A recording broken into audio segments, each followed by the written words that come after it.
All right, well, welcome. Today's webinar is on how to add and edit listings in Matrix. My name is Keith Hensley. I've been the Matrix trainer here for the last month or so, or 2 months, since we've been introducing us to Matrix. Hopefully everyone that has the website address down here at the bottom, risk.mlsmatrix.com, because that is the way you get into the system. So with that said, we will jump right into adding and modifying listings in Matrix. Now, as you know, since we're 2 days away from this being active, we do not have, or you do not have, this tab here at the top called Add and Edit Listings. This is the tab that will be turned on Thursday morning for you to modify listings. Now, once this system goes live and you can modify listings, what I like to do is do two things. I like to start off with adding a listing and taking you through that process.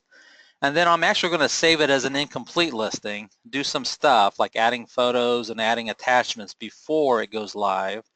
And then I'll come back in and show you how to edit or modify a listing and take it from that angle there. And hopefully by doing both ways there, you'll understand exactly how this process works. And like I said, it's going to be one of the easiest things you've done. If you added and modified listings in Fusion or MLExchange, this should be a piece of cake for you. So the first thing you'll do to add a new listing, you'll go up to the tab here called Add Edit. And then here you'll click on under the listing section here, add or edit an existing listing. Well, we're going to focus on adding a new listing first. So you click on add new. Then just like in our previous systems, you pick your property type. What property type do you want to use? Well, I'm going to pick residential. When I click on residential, it's going to start off with fill from a real list tax. This is your tax auto pop just like you had in the previous system.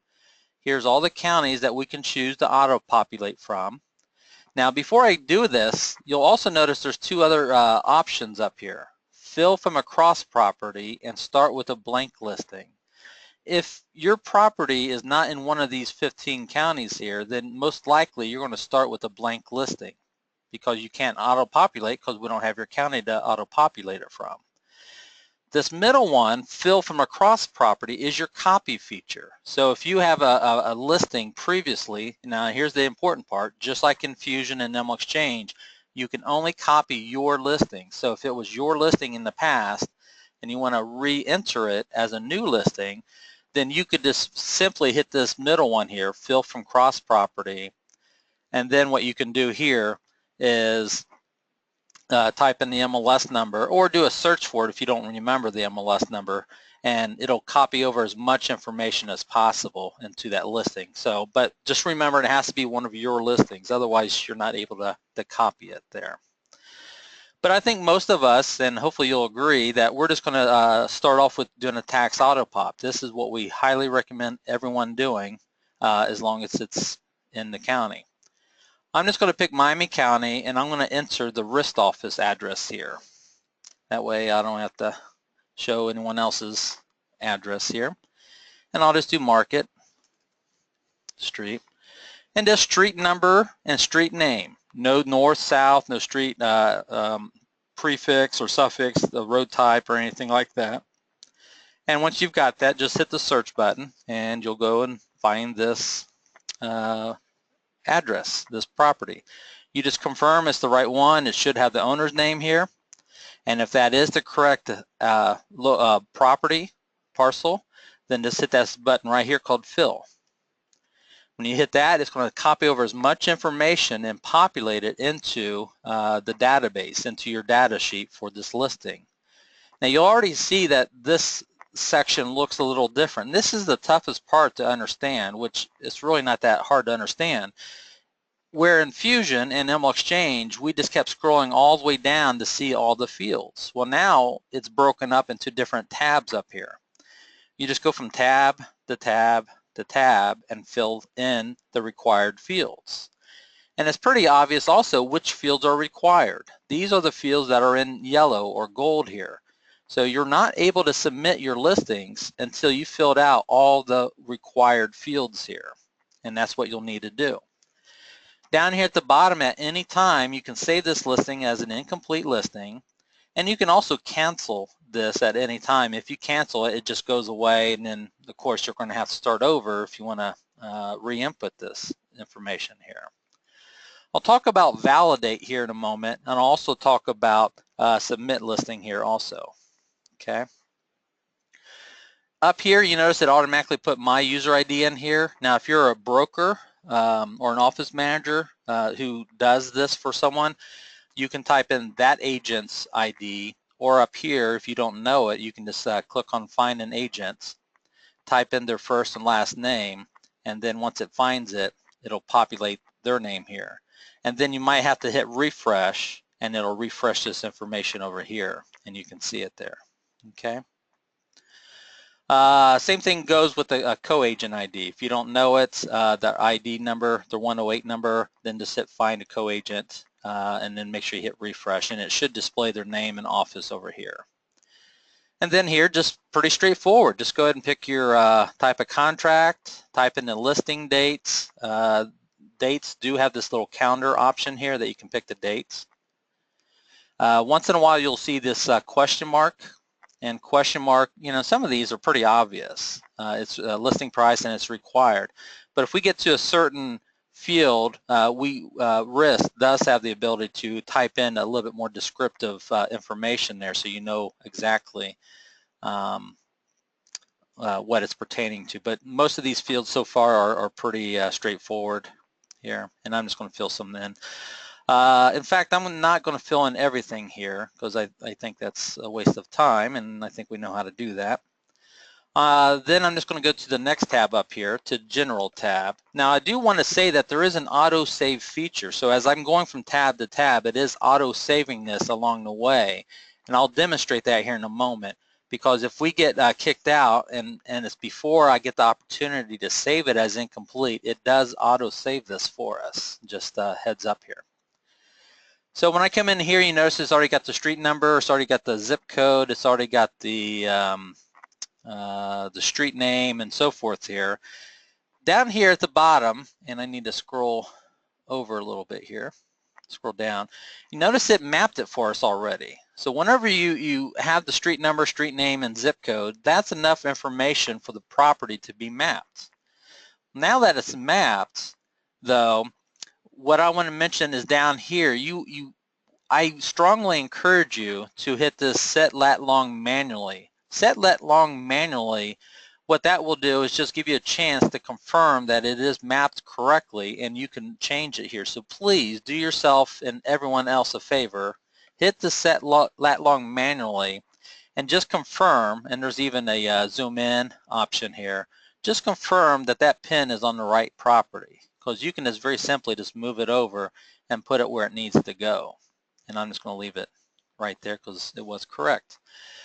You also notice the parcel boundaries here. That is able to be clicked on and just see that it is that address and it is owned by that ownership there.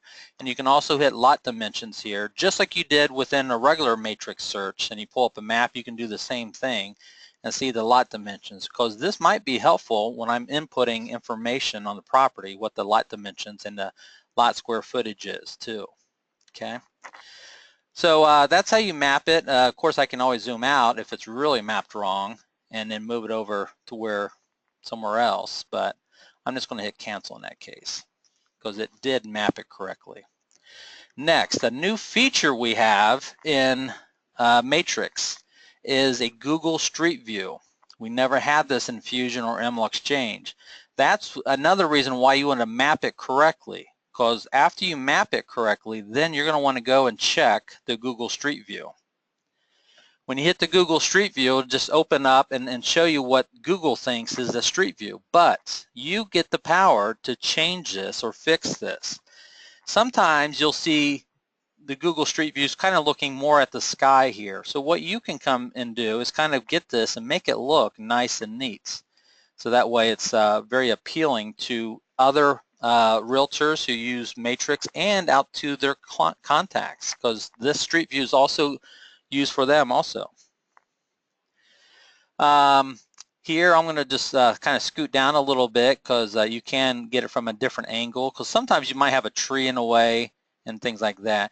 And you might also have this case where the house is actually across the street, or it might be down the road a little bit. So you can just scoot down and go down the road and find the right property there. Okay. So I'm just going to cancel that, but please set your Google Street View and make sure your listings are mapped correctly. I think that's huge, as for obvious reasons, I believe. Okay. All right, next, like I said, you're just going to make sure you fill out all this information. Make sure you pick the state, the proper county here, the city.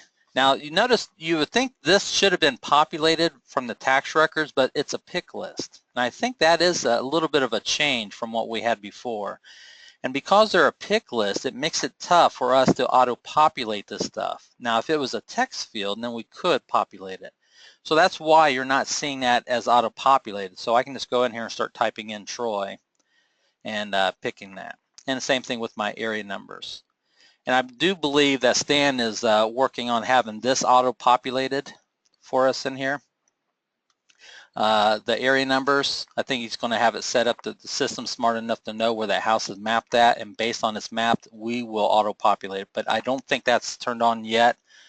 It might be somewhere down the road that we turn that on. So right now, just make sure you do pick your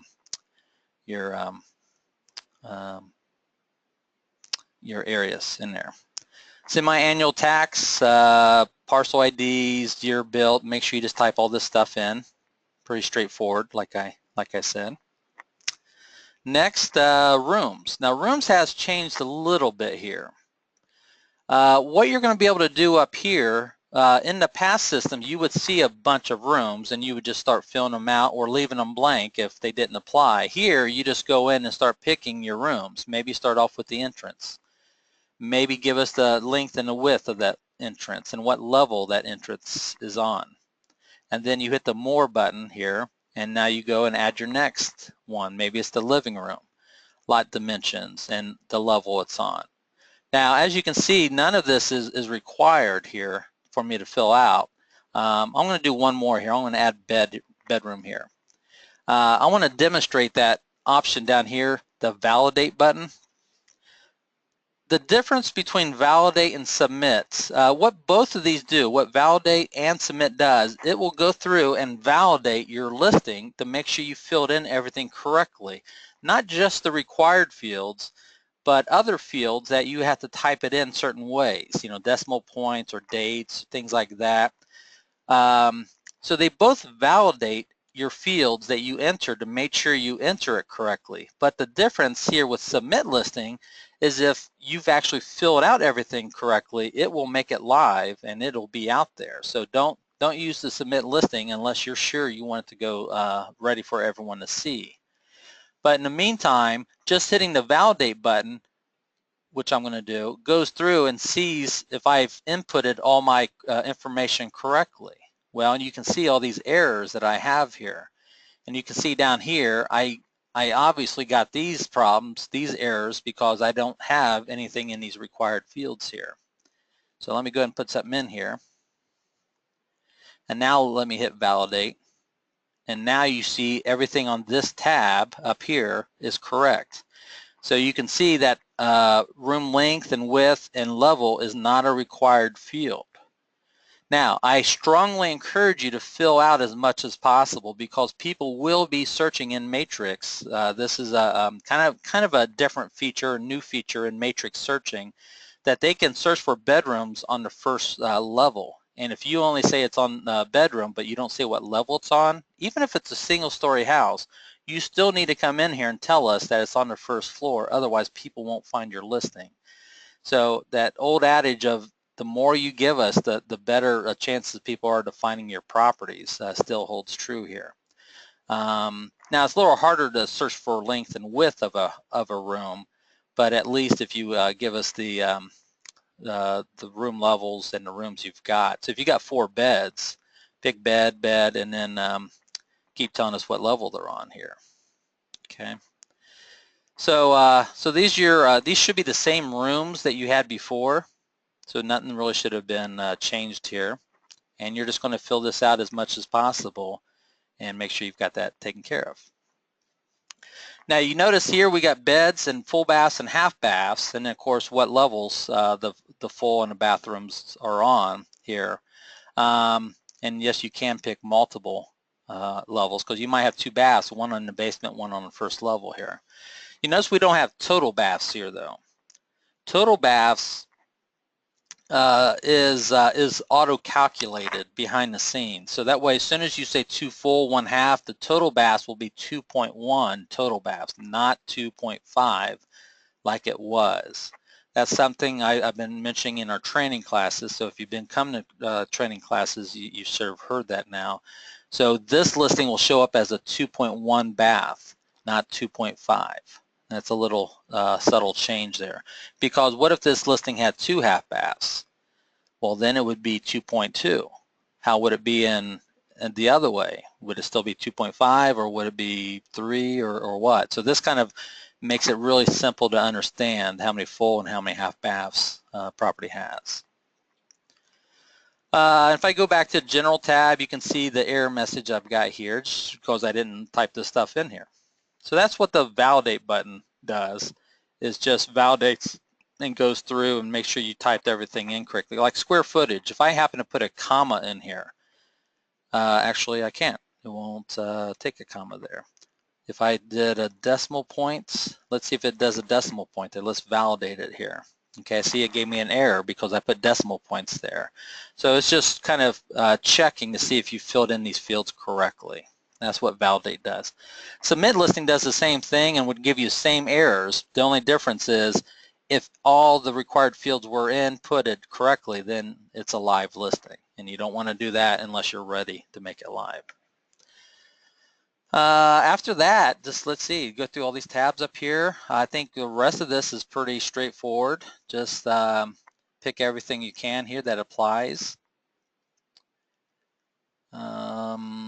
Foundations, and not just the required fields. Once again, do as much as possible as you can here. The more information, the helpful it is. Financing show, I think this is pretty straightforward also, just like we did before with the virtual tour, the branded tour.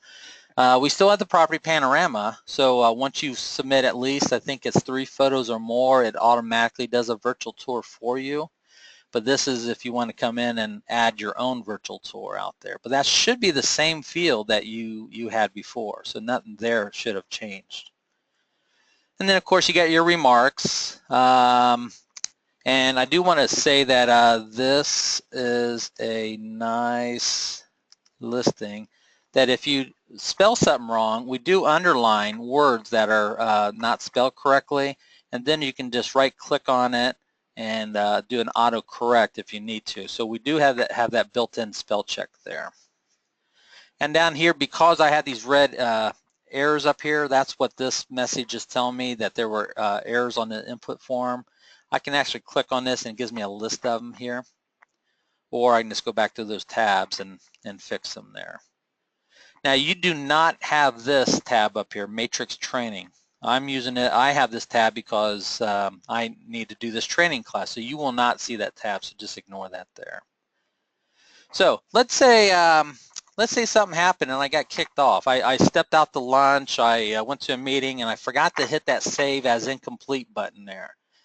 And it logged us off after 30 minutes or so. Well, that autosave feature was there, so when I log back in, it's going to ask me that we auto-saved your data there. So do you want to discard it because maybe you were just playing around and it wasn't real, or do you want to restore it? You could skip it. Maybe you're in a hurry. Just hit skip. The next time and the next time and the next time you log in, it'll keep asking you this until you make a decision here.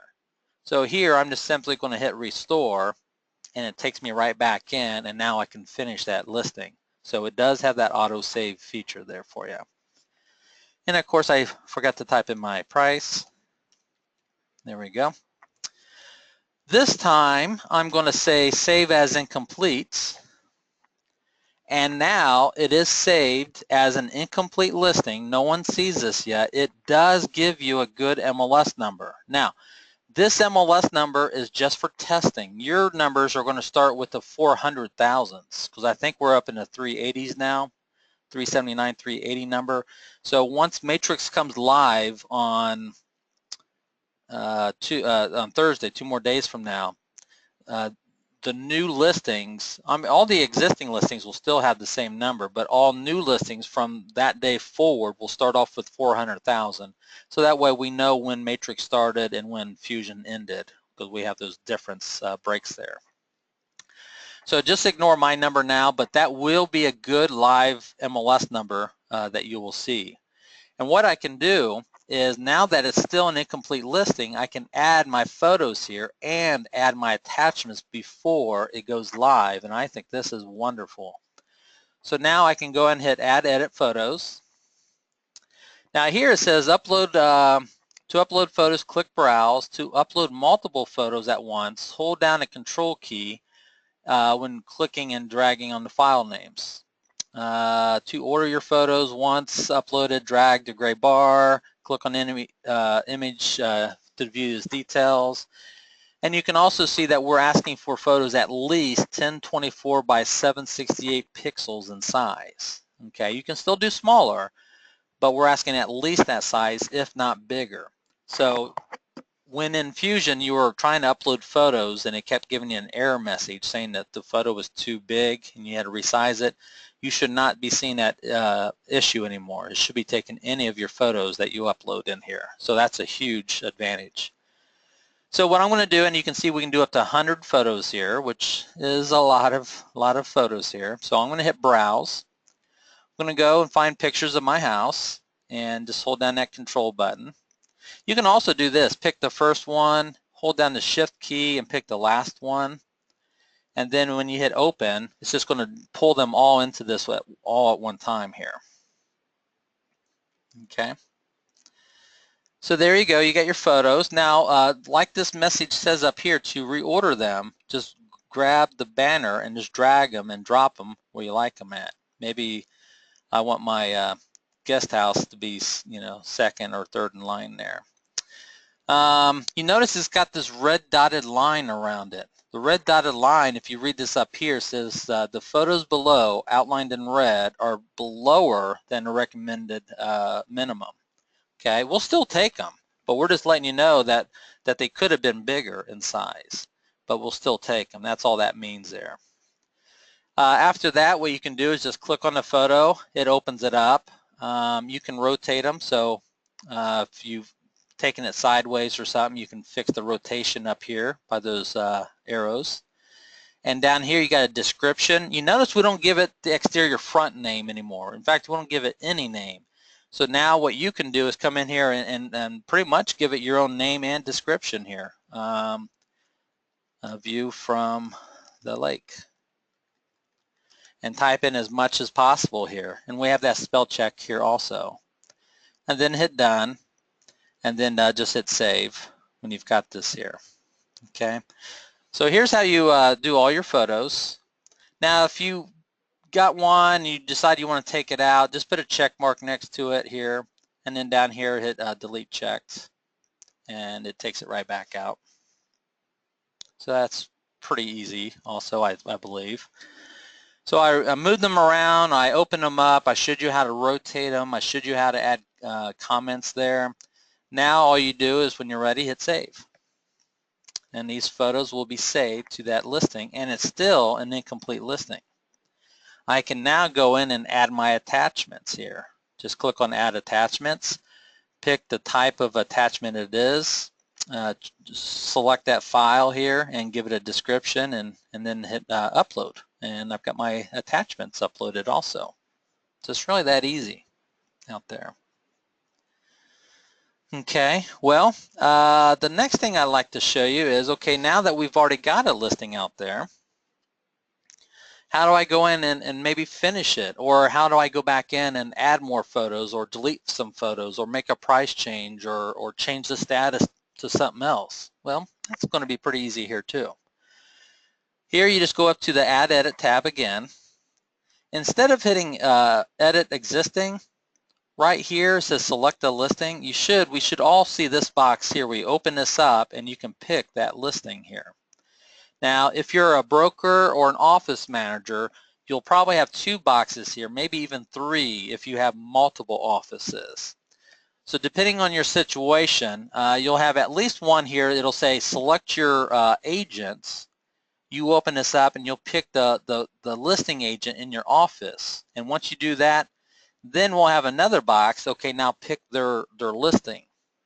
And if you work in a firm, as what we call it, an office that has multiple locations, you'll have 3 of these tick boxes.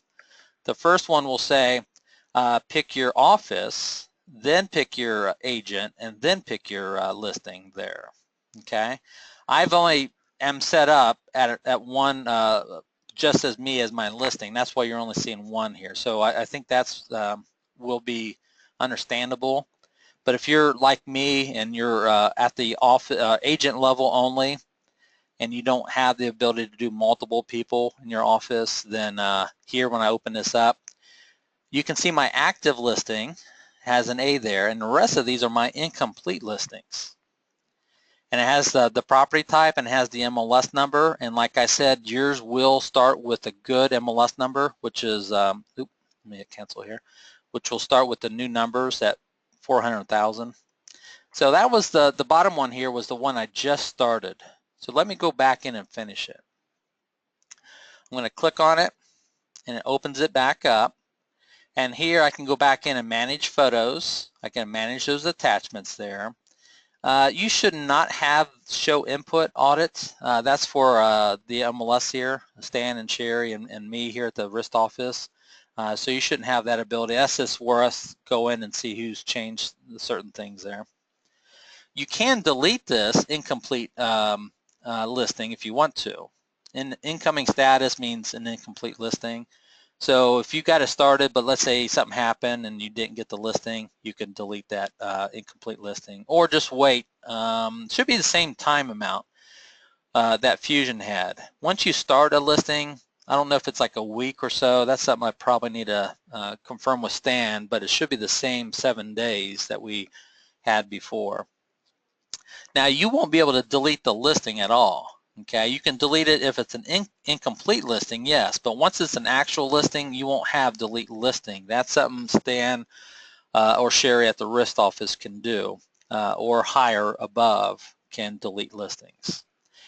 You can go in and schedule open houses. You can go and change the status to sold or pending or mutual release, or change it to expired or change it to active. And when you click on one of these, it just takes you to those pertinent fields that pertain to that status change there. So you don't need to go through the entire listing. You just look at those fields that that pertain to that type of change. But if you click on the top one up here, that just takes you right back into that full sheet that we just looked at earlier. Here's all your information, and you can go through and finish what you forgot to fill out before. Or if it was already a live listing, you can go in and change it to whatever you need to here. And of course, if you want to, well, if it's still an incomplete listing, you're still not going to use submit listing. That's only when you want to make it live. So if I made some changes here and I wanted to still keep it as an incomplete listing, I still hit that save as incomplete because I don't want it yet to go live. And now it's just been updated. So I can go right back in and pick that listing and finish it off if I need to. And once I do, now it becomes an active listing. Once it's an active listing, now I can go in and change the price, change the comments, still add photos or attachments here, schedule open houses, change the status. If I had a photo, the photo would be here, but this listing didn't have a photo on that one there. And here I can go back in and I can go back to that general tab. I can still check where it's mapped at and do the Google Street View and all that stuff there. So I think that's pretty simple on that part there.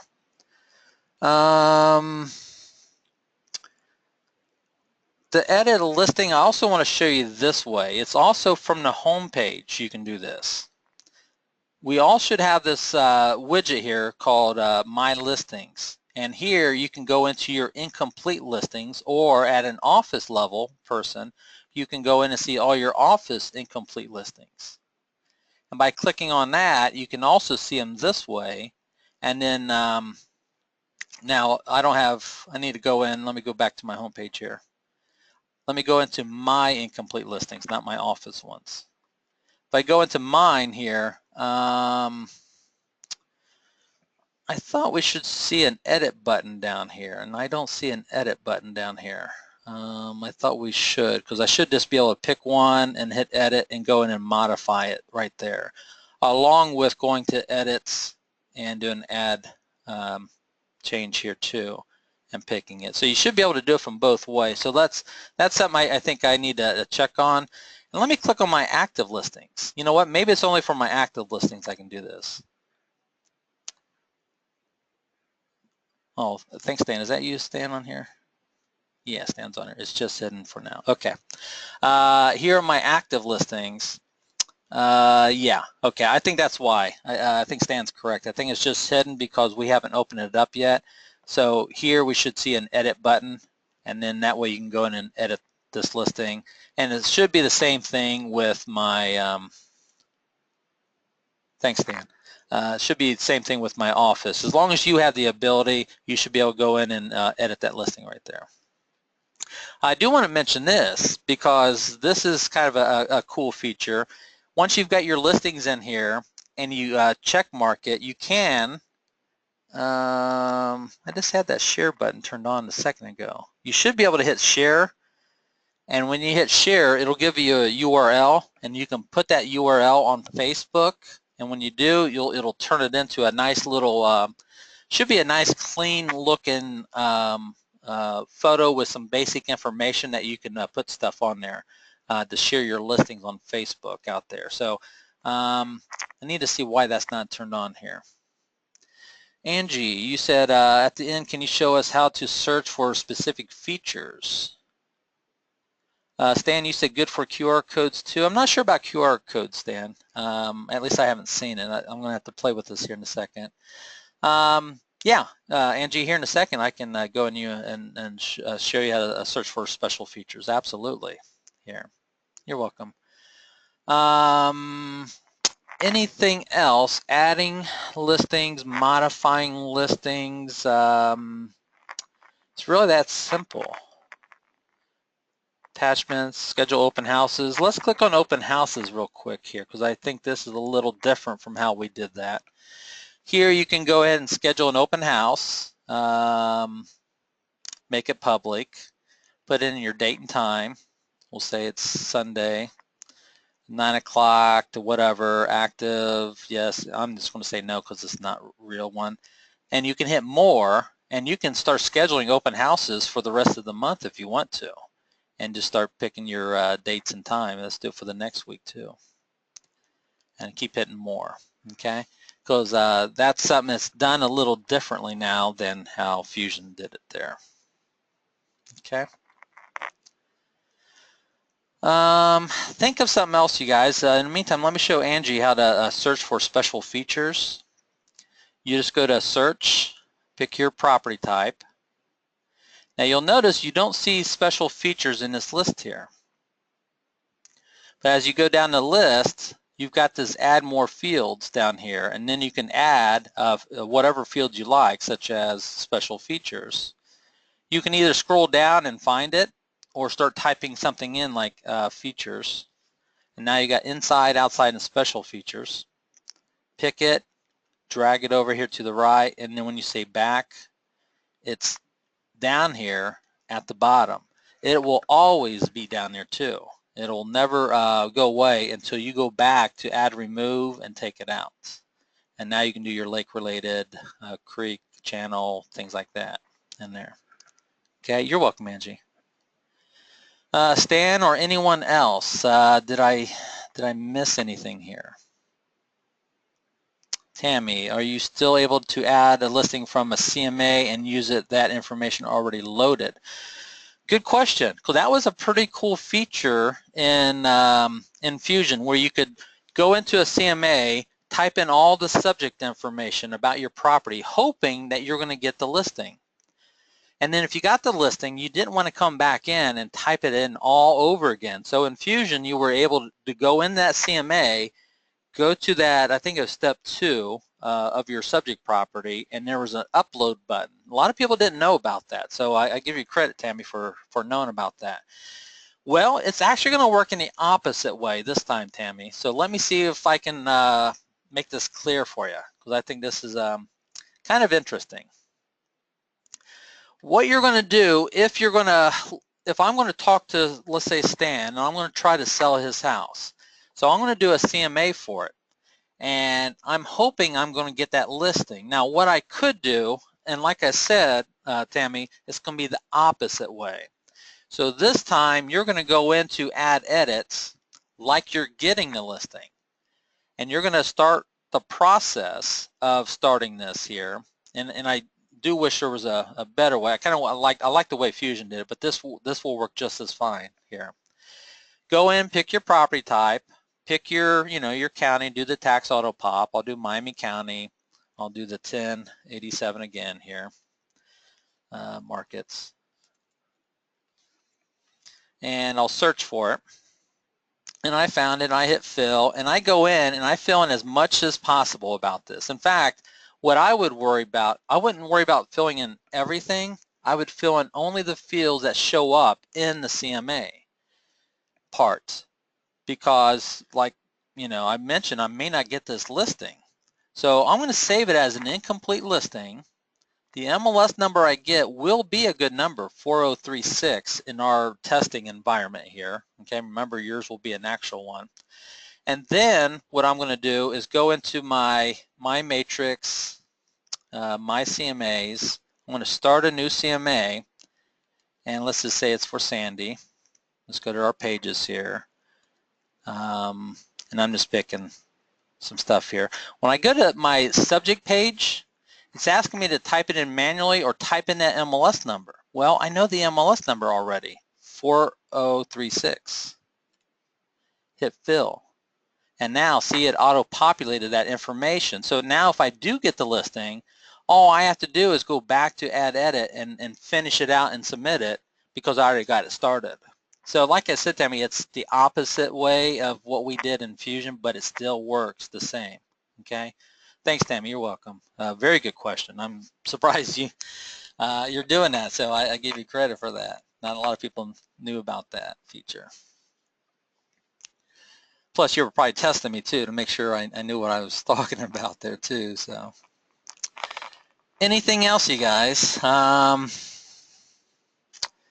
Like I said, it's this webinar is really about half an hour long. Didn't really need to have a need to bring you in the training class and get you away from home office, because it's really that quick and easy to do. Any other questions? Did I miss anything? And if I did miss anything, please email Stan or maybe reply to that invite you got for this webinar, and let us know, because I do have another webinar tomorrow morning at 10 o'clock, and if I forgot something, that would be very nice to know, and I can make sure I cover it in that other webinar. Okay, Katie, you said, will this be posted after so we can go back and, yes, absolutely, Katie. Probably here on the home page where it says listing maintenance. Right now, actually it's the next one down, or third one down, adding and modifying listings. The same one where I posted, I'll probably have a link up here to watch that video again. You know what, I might just post both of them here. So once this is done, I'm going to save it and upload it to the YouTube page, and then that way you can watch this one again, and then after I do tomorrow's webinar, I'll post a link there so you can watch that one too. So whichever one, maybe you saw this one and you want to watch tomorrow's. I'm doing them both, but you never know. We might have different questions, different topics there too. Okay, you're welcome, Katie. Hey Chris, is there any chance that you can provide another webinar after we have a chance to use Matrix for about 30 days? I have no problem with that. That's between, if Steve wants, or Stan wants me to do one, I sure can for you guys. But I will be posting these links here. But I see your point, Chris, because after you've been using it now, you might have different questions, because right now you don't really know what to ask. So so we sure can. We can do webinars as much as you guys want out there. Okay. Alrighty, well, email Stan, reply to that email that you were sent about this webinar. If I missed something, you have other questions, but I do appreciate your time and think you guys will like this. So hopefully you've been using this, hopefully you've been using Matrix, and hopefully you see how much better it is than Fusion out there. Okay, well thanks you guys, I appreciate it.